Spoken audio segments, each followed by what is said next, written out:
And it came to pass, at the end of 20 years, wherein Solomon had built the house of the Lord and his own house, that the cities which Huram had restored to Solomon, Solomon built them, and caused the children of Israel to dwell there. And Solomon went to Hamathzobah, and prevailed against it. And he built Tadmor in the wilderness, and all the store cities which he built in Hamath.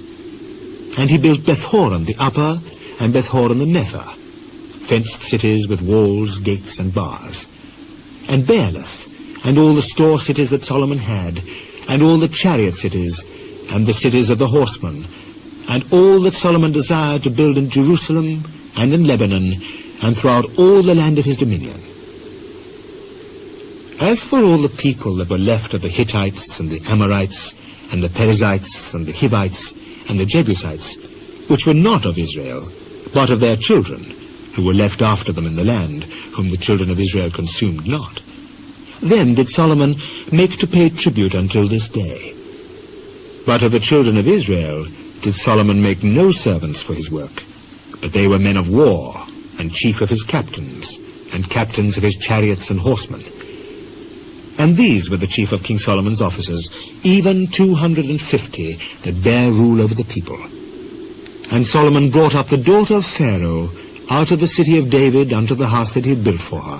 For he said, My wife shall not dwell in the house of David, king of Israel, because the places are holy, whereunto the ark of the Lord hath come. Then Solomon offered burnt offerings unto the Lord on the altar of the Lord, which he had built before the porch, even after a certain rate every day, offering according to the commandment of Moses, on the Sabbaths, and on the new moons, and on the solemn feasts, 3 times in the year, even in the feast of unleavened bread, and in the feast of weeks, and in the feast of tabernacles. And he appointed, according to the ordination of the house of the Lord, and until it was finished. So the house of the Lord was perfected.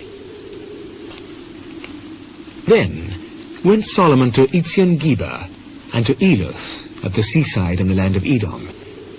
And Huram sent him by the hands of his servants ships, and servants that had knowledge of the sea. And they went with the servants of Solomon to Ophir, and took thence 450 talents of gold, and brought them to King Solomon.